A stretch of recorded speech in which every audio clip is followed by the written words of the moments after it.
Saya dapati bahawa kalau tempoh berkempen terlalu panjang, dia menyebabkan tension di kalangan parti dan rakyat meningkat dengan begitu tinggi sehingga mungkin cetus perkara-perkara yang tidak diingini. Ini berlaku pada tahun 1969 yang mana tempoh berkempen ialah selama 6 minggu. Pada masa itu kita terpaksa berkempen menjelas, lepas itu apabila kita kembali parti lawan datang, mereka pula membuat penjelasan dan kita perlu kembali untuk menjelas semula, menerang semula, dan ini amat menekan. Dan pada masa yang sama kita dapati tension meningkat. Sebaliknya kalau jangka masa ini pendek, dia tidak menyebabkan terlalu tinggi tension meningkat. Kita biasa mengadakan campaign period yang cuma 10 hari. Dan ini pun memadai kerana rakyat sudah pun tahu pendirian parti lawan dan pendirian parti kerajaan. Saya berpendapat 15 hari tidaklah begitu panjang. Dan saya fikir tidak ada tension yang keterlaluan yang akan ada pada masa berkempen. Saya ingat masa itu sudah mencukupi. Tapi dia agak konsentrate. Lebih sangat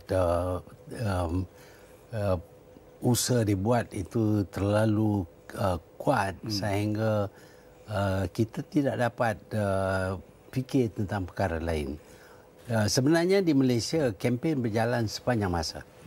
Pada masa dahulu, waktu Parti PAS dikalahkan pada pilihan raya yang pertama pada tahun 1959 umpamanya, 1955, saya fikir dianya akan berdiam diri. Tetapi setelah kalah, dia lebih aktif berkempen dan menggunakan pendekatan-pendekatan yang pada mereka lebih berkesan. Jadi di Malaysia, kita tidak pernah berhenti berkempen. Tun, juga kali ini bentuk kempen pun sudah berbeza daripada zaman Tengku dulu. Hari ini selain daripada ceramah dan lawatan rumah ke rumah, juga kempen melalui internet, blogs, news portal dan sebagainya. Jadi ini memang seperti yang Tun kata, tempoh itu memang singkat tetapi terlalu concentrated ya. Ya. Banyak benda dalam itu. Bagaimana Tun melihat kempen yang dijalankan melalui alam cyber ini? Apakah ianya berkesan ataupun boleh merosakkan atau bagaimana? Pengundi sekarang ini berbeza daripada dahulu. Kita boleh katakan pengundi dahulu tidak begitu berpelajaran tinggi ataupun terdedah kepada perkembangan dalam sistem komunikasi dan sebagainya. Mereka juga tidak begitu berilmu tinggi. Dengan itu mereka lebih mudah menerima ataupun menolak pendapat yang disuarakan oleh parti-parti. Tapi sekarang ini kita dapati intelligence level pengundi sudah meningkat tinggi dan orang yang berkempen perlu berusaha memikir dengan mendalam untuk memperkenalkan argumen yang lebih mudah diterima oleh orang yang mempunyai pelajaran yang tinggi. Dengan itu sekarang ini berkempen memerlukan lebih banyak pemikiran dan strategi jika nak mendapat sokongan daripada rakyat. Tun, sebagai mantan Perdana Menteri, saya kira Tun sudah mengepalai 5 pilihan raya umum ya? Ya. Sebelum seseorang itu membubarkan parlimen untuk membolehkan pilihan raya, apa agaknya yang ada dalam fikiran seorang Perdana Menteri ketika itu? Ya, Perdana Menteri berhak dalam sistem kita menentukan tarikh pembubaran parlimen walaupun tidak tarikh pilihan raya. Ini memberi satu kuasa kepada Perdana Menteri kerana dianya boleh mengambil kesempatan daripada penilaian terhadap sikap rakyat terhadap kerajaan. Dia boleh memilih waktu yang kerajaan agak popular. Umpamanya kerajaan melakukan sesuatu yang popular, pada ketika itu kerajaan boleh bubar parlimen dengan harapan kemenangan lebih mungkin bagi kerajaan. Kalau kita tunggu sehingga tamat edah parlimen, maka elemen surprise itu tidak ada. Dan dengan itu kita tidak mungkin ada sesuatu yang memihak, memberi kelebihan kepada parti kerajaan. Jadi ini sedikit sebanyak menjejaskan kemungkinan parti kerajaan mendapat sokongan yang besar. Tun, saya tengok Tun seperti yang saya kata tadi memang sibuk. Tun baru saja kalau tak silap balik daripada Johor dan kemudian akan pergi ke tempat lain, berjumpa dengan ramai orang, berceramah dan berkongsi pandangan. Mungkin saya minta Tun bagi tahu sikit hasil dari perbincangan dan berdialog dengan orang ramai ini, apa maklum balas yang dapat Tun kumpulkan? Yang pertamanya saya masih dapati walaupun rakyat lebih terpelajar daripada dahulu, ramai daripada mereka tidak tahu isu-isu dalam negara, tidak tahu sejarah perjuangan kita, dan mereka kadang-kadang terpengaruh dengan apa yang berlaku di luar negara kita, yang berlaku kepada negara-negara lain. Dengan itu persepsi mereka nampak tidak mencerminkan kefahaman mereka tentang keadaan dalam negara. Sebab itu memberi penjelasan menjadi satu perkara yang penting, dan saya dapati ramai yang datang berjumpa dengan saya yang berkata, kami tidak tahu perkara ini sebegitu. Bermakna bahawa sikit sebanyak kempen memberi kesan. Dan saya berpendapat walaupun 6 bulan dahulu prestasi kerajaan, parti kerajaan tidak sebegitu baik, tetapi setelah diadakan kempen yang secara besar-besaran, nampak rakyat sudah mula faham akan apa yang dilakukan oleh kerajaan, sebab-sebab yang dilakukannya, dan dengan itu mereka lebih senang dengan tindakan kerajaan dan akan menyokong, saya fikir. Bila Tun berjumpa dengan mereka itu, saya tahu Tun juga pergi ke Sabah, Sarawak dan sebagainya. Baru-baru itu pergi ke Lahad Datu juga. Apa mesej yang Tun bawa kepada mereka setiap kali berjumpa dengan mereka? Biasanya saya ulangi tentang sejarah politik dalam negara kita. Kerana ramai yang tidak faham konsep Barisan Nasional. Mereka anggap Barisan Nasional adalah seperti parti-parti yang lain. Tetapi kenapa ditubuhkan parti campuran ini tidak begitu difaham oleh mereka. Sebab itu kita perlu kembali kepada penerangan berkenaan dengan usul asal kita supaya mereka lebih faham kenapa sesuatu itu dilakukan di waktu ini. Kerana dia ada kaitannya dengan apa yang terdapat terdahulu. Jadi saya berpendapat bahawa ini amat penting kerana walaupun rakyat lebih terpelajar, tetapi pengetahuan mereka berkenaan dengan usul asal kita tidak mencukupi. Dan kita dapati juga buku-buku sejarah kita tidak menceritakan sebenarnya apa yang berlaku semasa kita berjuangkan kemerdekaan kita, melawan Malayan Union dan sebagainya. Dengan itu mereka anggap memanglah negara kita memang merdeka. Apa sangat merdeka? Semua negara merdeka. Jadi mereka penghargaan mereka kepada kemerdekaan agak tidak setinggi yang sepatutnya. Tun, bila Tun sebut tentang konsep Barisan Nasional tadi, tak boleh tidak kita juga berhadapan dengan satu lagi konsep Parti Pembangkang yang bergabung atas nama PKR. Mesti Tun boleh huraikan apa agaknya perbezaan yang ketara antara konsep Barisan Nasional dengan konsep PKR tadi.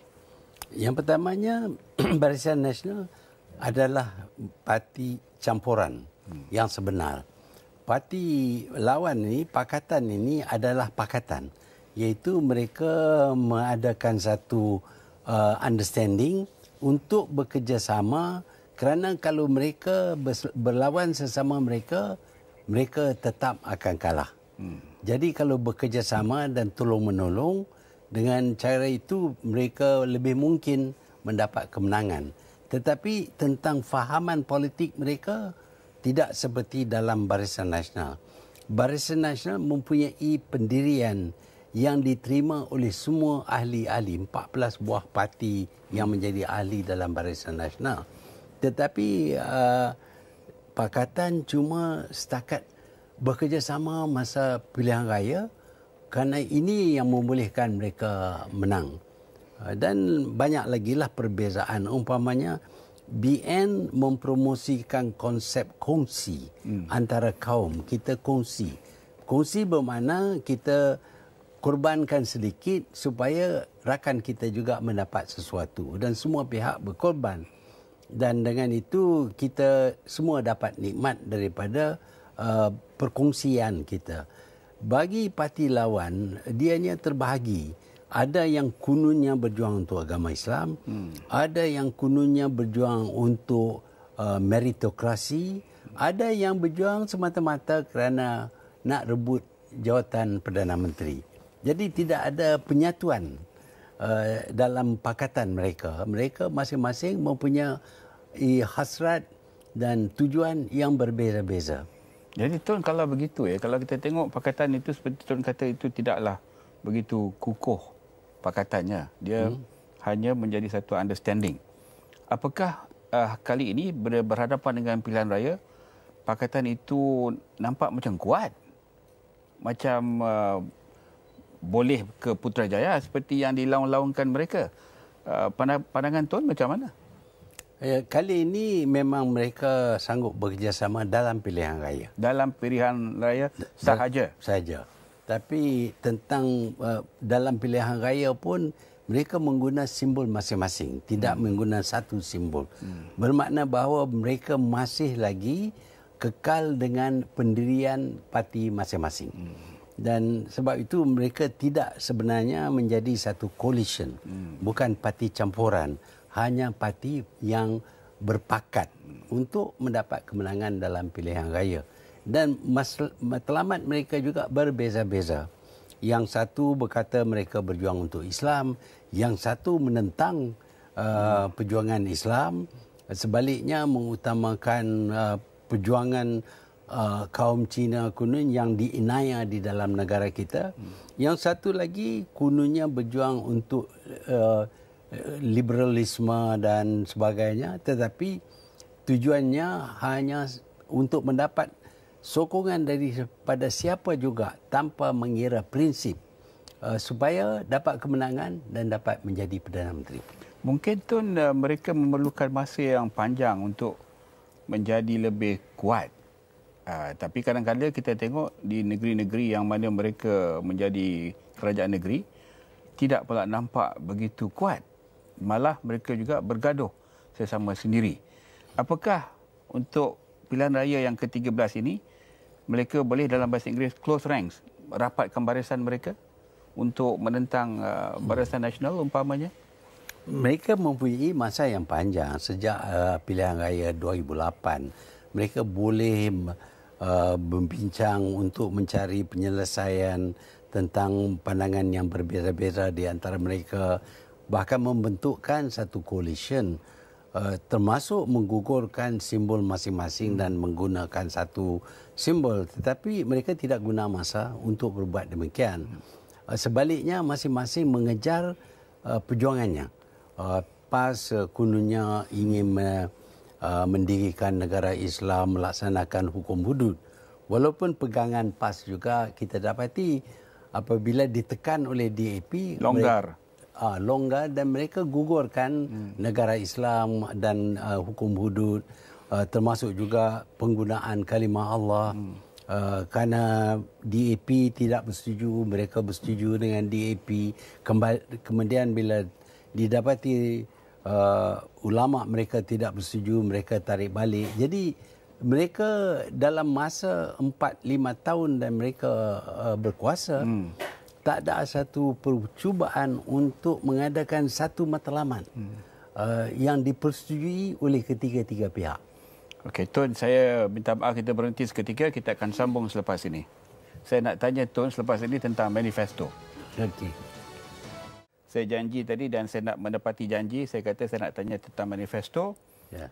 Tun mungkin sudah buat perbandingan dua manifesto yang dibentangkan oleh pembangkang dan yang dibentangkan oleh barisan. Boleh Tun bagi sedikit penerangan apabila selepas membuat perbandingan itu, apa yang Tun nampak? Yang saya nampak yang pertama ialah parti pembangkang ini membuat manifesto yang berasas kepada orang yang tidak pernah memimpin kerajaan. Sebaliknya pihak BN memperkenalkan manifesto yang datang daripada pengalaman mereka setelah menjadi pemerintah. Inilah perbezaan yang besar. Sebab itu kita dapati dalam manifesto parti lawan itu mereka tidak faham kebenaran dan kenyataan. Umpamanya mereka ingin hapuskan segala tol, segala teks dan sebagainya, menambah bantuan dan semua ini bermakna kerajaan tidak akan ada wang yang mencukupi. Sebaliknya kerajaan bergantung kepada cukai, tol dan lain-lain untuk mempunyai dana yang cukup untuk membayar gaji, untuk membangunkan infrastruktur dan lain-lain. Kalau kerajaan sudah tidak kutip, sebaliknya belanja lebih banyak, maka kerajaan tidak akan mempunyai wang yang cukup walaupun untuk membayar gaji pegawai. Jadi ini tidak realistik. Tun, bila tadi Tun sebut tentang tol, nak menghapuskan tol, saya tak tahu sama ada itu boleh dilaksanakan kerana itu ada perjanjian antara kerajaan dengan syarikat yang buat lebuh raya dan dibenarkan kutip tol. Tapi kalau dia nak buat boleh juga kan. Tapi ini seperti yang Tun kata tadi, dia menyebabkan kurang pendapatan oleh kerajaan. Ya, kita boleh pindah segala perjanjian yang kita buat dengan syarat pihak yang kedua bersetuju. Kita tidak boleh unilaterally pindah sesuatu perjanjian. Kalau kita pindah perjanjian supaya merugikan pihak yang kedua, maka kepercayaan kepada kerajaan akan berkurangan. Dengan itu kerajaan tidak akan dapat mengadakan apa-apa perjanjian walaupun di dalam negeri atau di luar negeri kerana orang tidak percaya akan keikhlasan kerajaan. Mungkin dia akan tukar semula lagi. Jadi kredibiliti kerajaan, kepercayaan orang kepada kerajaan adalah satu aset yang perlu dipertahankan oleh kerajaan. Sebaliknya kalau kita tidak mengutip tol, tidak mengutip cukai, kita kurangkan bermacam-macam lagi pendapatan kerajaan dan di masa yang sama kita tambahkan belanja dan maka sudah tentu ini akan mempunyai kesan terhadap dana yang revenue yang diperolehi oleh kerajaan. Kerajaan perlu kepada wang ringgit. Kalau tidak ada wang yang mencukupi, tak mungkin kita bayar gaji. Jauh sekali menaikkan gaji. Dan tak mungkin kita mengadakan infrastruktur. Dan kalau kita cuba untuk mengadakan private sector buat sesuatu, private sector juga tidak akan percaya kepada kerajaan yang nampak tidak pegang kepada janji. Jadi ini menunjuk bahawa pengalaman ataupun kefahaman tentang peranan kerajaan dan cara-cara pentadbiran dilaksanakan tidak difahami oleh pihak parti lawan. Sebab itu mereka mengeluarkan satu manifesto yang tidak mempunyai asas yang baik. Tun, dalam manifesto di pembangkang dia juga sebut tentang nak menghapuskan PTPTN rupanya, tak payah bayar balik hutang. Malah sebelum ini pun perkara itu dilaung-laungkan. Apakah ini satu cara kita nak mendidik orang? Kalau kita buat sesuatu, pinjam duit, kita tak payah bayar balik. Saya rasa itu tak begitu bertanggungjawab. Minta Tun komen sikit. Ya, ini memanglah bukan sesuatu yang morally correct. Ya, tidak berasas kepada amalan yang baik, yang berasas kepada pegangan kepada nilai yang mulia. Kita kalau hutang, kita mesti bayar. Walaupun susah, kita mesti bayar. Kerana kalau kita tidak bayar, maka kepercayaan kepada kita akan hilang. Dan apabila hilang kepercayaan, credibility kita ataupun credit worthy kita, masa depan kita akan menjadi sukar. Kita dapati dalam masyarakat kita, ramai yang hutang, yang tak bayar. Jadi Tun, kalau seperti yang Tun kata, perkara itu sesuatu yang tidak betul, not morally correct. Jadi mengapa mereka boleh berjanji nak berbuat demikian? Apakah itu semata-mata untuk menarik undi atau apa? Itu populismenya view. Minta Tun huraikan sikit yang populist view ni. Ya, ini memang pun sesiapa yang berhutang kalau boleh dibebaskan daripada membayar hutang, ini amat menarik. Walaupun dia tidak mempunyai asas moral yang baik, tetapi kalau hutang tak payah bayar, memang semua orang berminat. Dengan itu diharap bahawa ramai yang berhutang yang akan sokong orang yang berkata kalau hutang tak payah bayar. Ya, ini merosakkan moral karakter masyarakat. Tapi ramai juga yang akan terpikat dengan idea tak bayar hutang ini. Dan juga pada masa depan tak hutang, dapat free semua. Tun, saya tertarik juga beberapa orang buat komen kalau manifesto pembangkang itu dilaksanakan, negara kita akan menjadi bankrupt. Betul ke macam tu? Saya tak berapa faham tentang ekonomi ni. Minta Tun huraikan sikit. Apabila kita tidak kutip tol, tidak kutip kutip hutang dan kita kurangkan segala pendapatan cukai kita, maka kerajaan tidak akan mempunyai wang yang cukup untuk mentadbir negara. Terutama dengan kemudahan-kemudahan yang kita perlu bagi kepada rakyat dan kepada masyarakat. Contohnya di Greece. Greece adalah sebuah negara yang miskin. Apabila dia menyertai European Union, dianya berlagak seperti orang kaya, membayar gaji yang cukup tinggi, mengadakan macam-macam wang untuk pekerja yang menganggur dan macam-macam lagi, bekerja dengan masa yang lebih pendek dan mempunyai banyak allowance. Semua ini meningkat perbelanjaan kerajaan Greece. Dan mereka tidak ada duit, mereka hutang. Tapi kalau kita hutang untuk dilaburkan dalam sesuatu kegiatan yang memberi keuntungan kepada kita, itu tak mengapa. Tetapi kalau kita hutang untuk kita belanja hangus, maka kita tidak akan mempunyai wang untuk membayar balik hutang.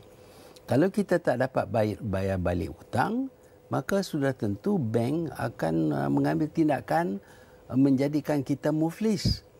Sebab itu bagi sebuah negara, sebagai seorang pun macam itu juga. Orang yang tak bayar hutang akhirnya akan dihadapkan dengan kemungkinan menjadi muflis. Negara juga akan dihadapkan dengan kemungkinan menjadi muflis.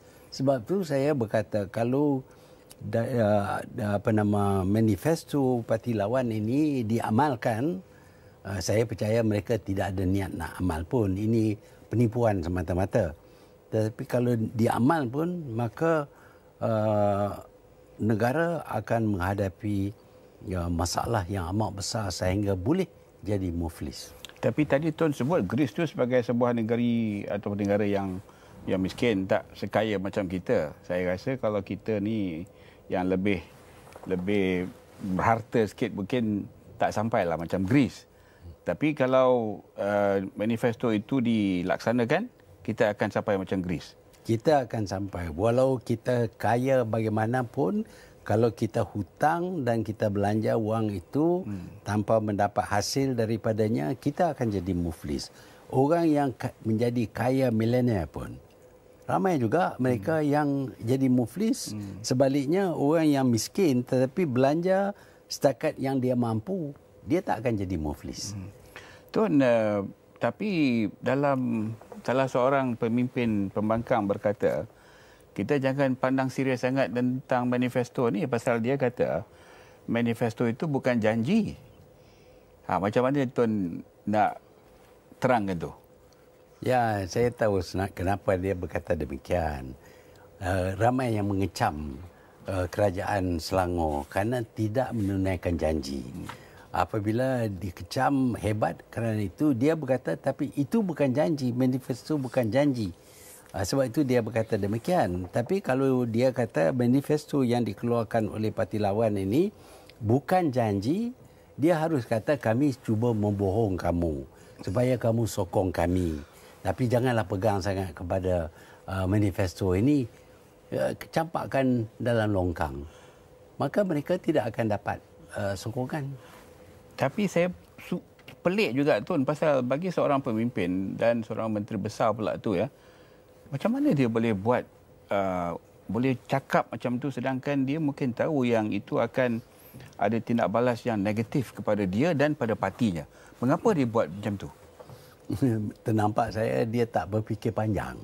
Kalau dia berfikir, dia tak akan buat kenyataan yang seperti itu. Okey Tun, saya nak pergi kepada bila tiap kali ada pilihan raya, maka akan ada pencalonan, akan ada nama-nama yang digugurkan dan akan ada nama-nama yang wajah baru. Bagi Tun, berpandukan kepada pengalaman Tun mengepalai 5 pilihan raya, agak-agaknya berapa peratus muka baru yang patut ada setiap kali ada pilihan raya macam ni? Kita sebenarnya tidak menentukan peratusan. Sebaliknya kita percaya bahawa ada masanya kita perlu ganti yang lama dengan yang baru. Kalau kita tidak berbuat demikian, maka ramai yang bagi mereka untuk menyertai atau mengambil bahagian dalam politik melalui parti tertentu. Sebab itu hari ini kita lihat satu fenomena yang dulu tidak pernah berlaku. Biasanya parti PAS ini dianggotai dan dipimpin oleh orang yang belajar agama, mungkin guru pondok. Tetapi sekarang ini kita dapati ahli PAS terdiri daripada ahli profesional, termasuk doktor, lawyer dan sebagainya. Sebabnya kerana orang ini tidak nampak peluang mereka menyertai politik dalam parti Barisan Nasional, parti UMNO. Mereka tidak dibenarkan menyertai UMNO pun. Dan mereka yang menyertai UMNO tentulah dengan harapan mereka memainkan peranan dalam UMNO kerana mereka mempunyai lebih kebolehan terpelajar. Tetapi kalau kita berkata bahawa kita cuma akan memilih orang lama saja, orang baru tak boleh, maka saya fikir tak ada siapa yang akan menyertai UMNO. Semakin lama semakin kecil UMNO. ataupun dianya diisi oleh orang-orang yang tidak berbakat.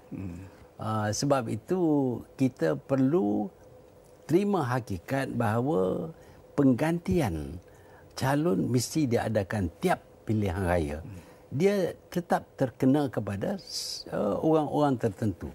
Mungkin yang lama ataupun yang kurang berjaya, mereka mesti terima hakikat bahawa mereka harus berhenti pada satu masa.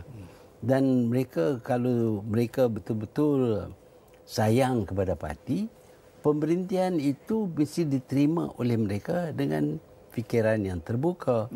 Bahkan mereka harus menyokong parti ataupun calon yang mengganti mereka, menyokong calon-calon ini kerana mereka naik dahulu kerana orang ini. Sekarang ini orang ini yang bertanding, patutlah mereka kembali untuk menyokong orang yang baru ini. Iaitu kalau mereka mempunyai fikiran yang waras. Mereka berasa terhutang budi, berterima kasih, sudah dapat nikmat dan ini masa payback period. Kena sokong parti. Jangan mereka, saya sekali ini tak dapat, saya nak undur diri lah, tak mau ambil bahagian lagi. Ada juga Tun, mereka yang bukan menjadi wakil rakyat, tetapi dia mengharapkan kalau ada pertukaran, dia yang akan naik. Mereka ini pun kalau tak dicalonkan akan kecewa juga. Bagaimana kita nak menangani perkara macam itu? Ini kes luah mati mak, telan mati pak. Kalau kita tak tukar pun kita rugi, kalau kita tukar pun kita rugi. Yang harus kita lakukan ialah tukar bila perlu. Tak tukar dengan sengaja tanpa sebab. Dan apabila ada pertukaran, mereka yang bernasib baik harus bersyukur. Kalau tak nak bernasib baik, harus menunggu masa mereka. Dan mereka akan terus memberi sokongan kepada parti. Jika tidak, ini bermakna bahawa perjuangan mereka terhad kepada diri mereka. Sebaliknya, parti ini ditubuh untuk kepentingan rakyat keseluruhannya. Dasar UMNO umpamanya ialah perjuangan untuk bangsa, agama dan tanah air. Tidak disebut nama sesiapa. Tak disebut UMNO ditubuh kerana nak jadi Dato' On, Presiden ataupun Tunku Abdul Rahman jadi Perdana Menteri. Tidak disebut. Cuma untuk memperjuangkan nasib bangsa, agama dan negara.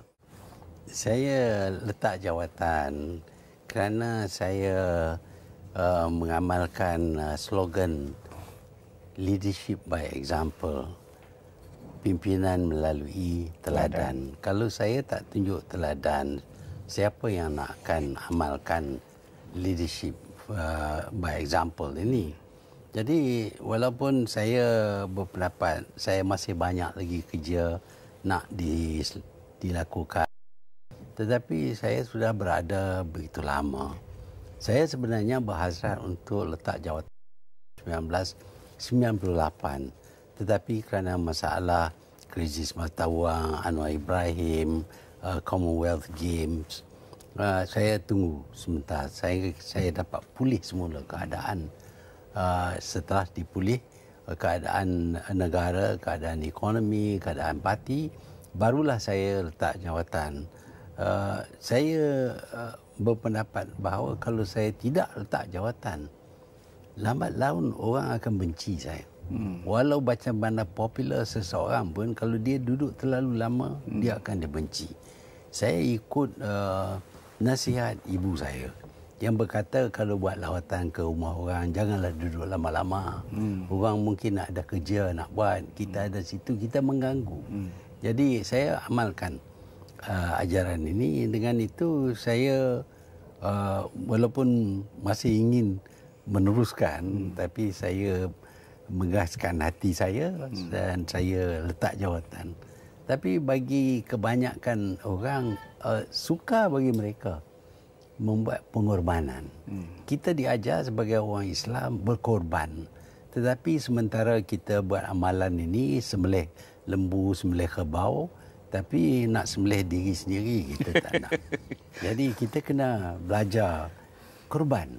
Kalau kita sanggup korban, insya-Allah orang kita, bangsa kita akan lebih aman dan lebih maju. 2/3 saya berkata 50-50.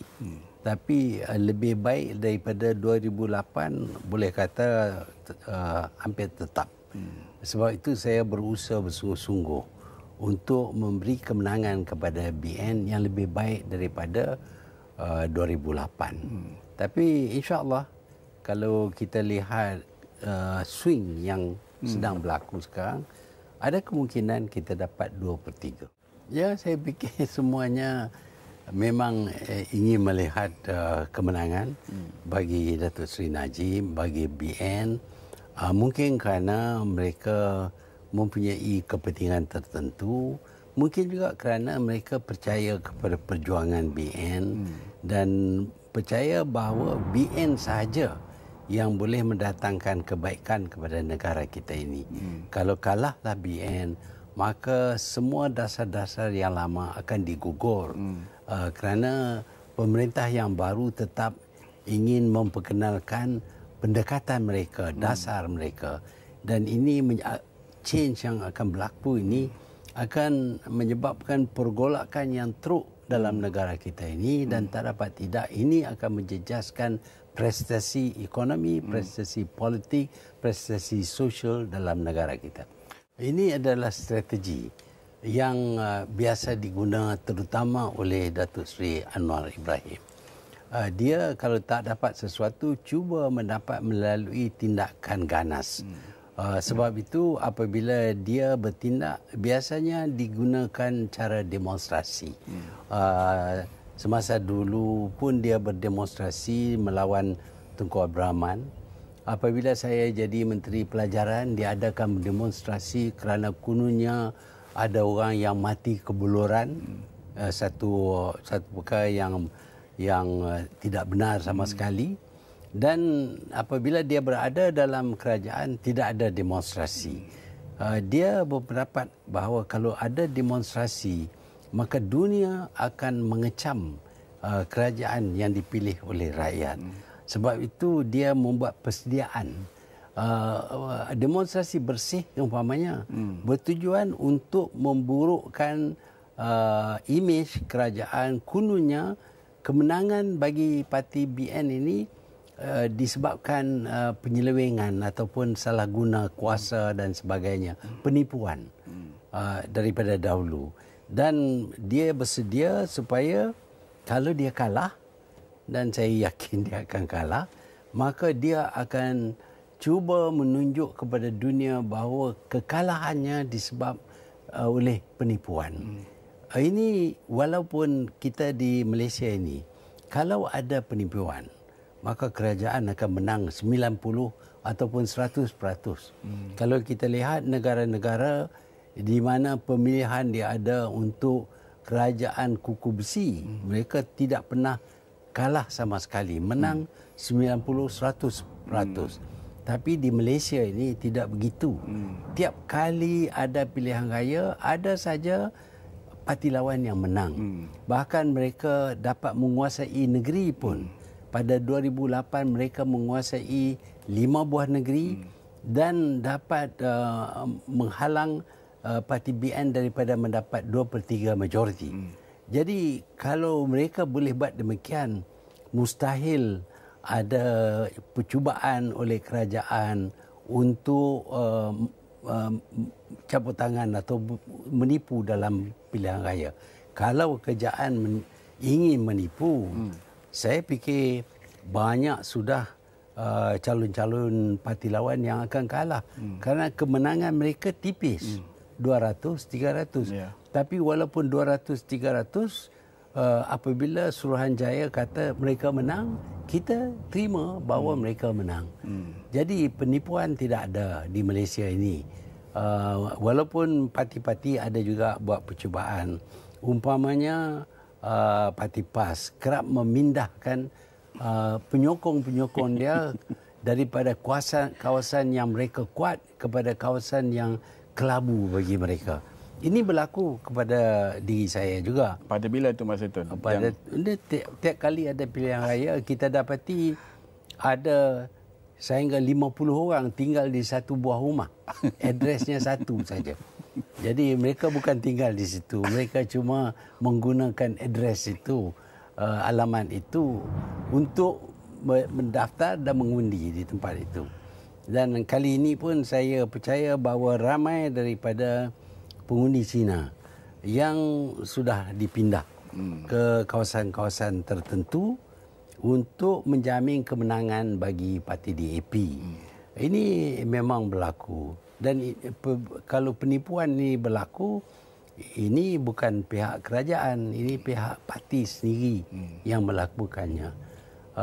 Kita tidak soal perkara ini. Kalau mereka berbuat demikian, itu legitimate, tidak melanggar undang-undang. Tak mengapa. Tapi nama kata kerajaan menipu dalam pilihan raya ini tidak benar sama sekali. Ya, dia berpindah ke Gelam Patah kerana di situ adalah kawasan majoriti Cina. Di Johor ini orang Cina, Melayu dan India bekerjasama dengan baik. Sebab itu tiap pilihan raya kita dapati Johor memenangi 100% daripada kawasan-kawasan yang dipertandingkan.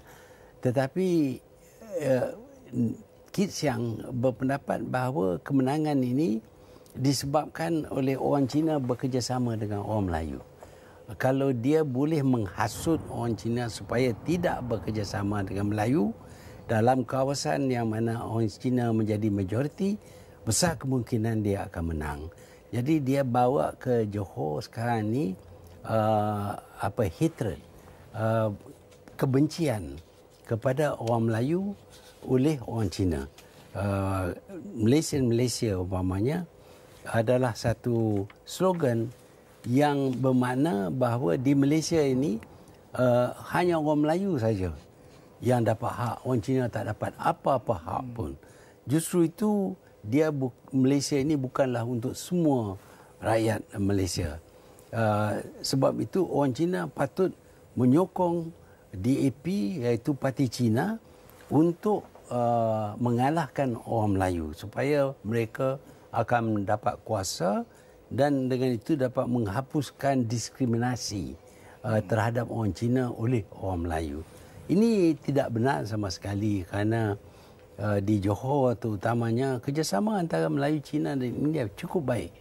Tapi sekarang ini dah mula dengan kerana DAP pergi ke sana dan membangkitkan perasaan benci orang Cina terhadap orang Melayu untuk mereka mendapat undi orang Cina, dan dia undermine ataupun dia menghasut rakyat supaya membenci antara satu sama lain. Ini adalah tindakan yang amat buruk yang berasas kepada chauvinism parti DAP dan Kit Siang. Tun, bila Tun sebut macam itu, mereka akan menuduh sekali lagi bahawa Tun itu rasis. Macam mana Tun nak kata tentang tu? Ya, mereka menuduh saya rasis supaya saya tidak menjawab segala dakwaan yang dibuat oleh mereka. Mereka membuat dakwaan kononnya orang Melayu menindas orang Cina. Saya cuma jawab bahawa ini tak benar. Kalau mereka berkata, di Malaysia ini orang Melayu mempunyai privilege, hak istimewa. Tetapi orang Cina dan India juga mempunyai hak istimewa. Apakah dianya hak istimewa orang Cina dan orang India? Hanya di Malaysia saja yang orang yang datang daripada negara lain, ini diakui oleh mereka. Sebab itu mereka berkata mereka Malaysian Chinese, Malaysian Indian. Bermakna mereka daripada sana. Tetapi setelah menjadi rakyat Malaysia, mereka dibenarkan menggunakan bahasa mereka, budaya mereka, sekolah mereka dan sebagainya. Ini adalah privilege yang tidak pernah diberi oleh negara-negara lain kepada mereka yang datang dan bermastautin di situ dan menjadi rakyat. Mereka putuskan hubungan sama sekali dengan negara asal mereka. Orang Amerika tidak kata, saya German American. Bahkan mereka sanggup menyertai tentera Amerika untuk melawan bangsa mereka sendiri.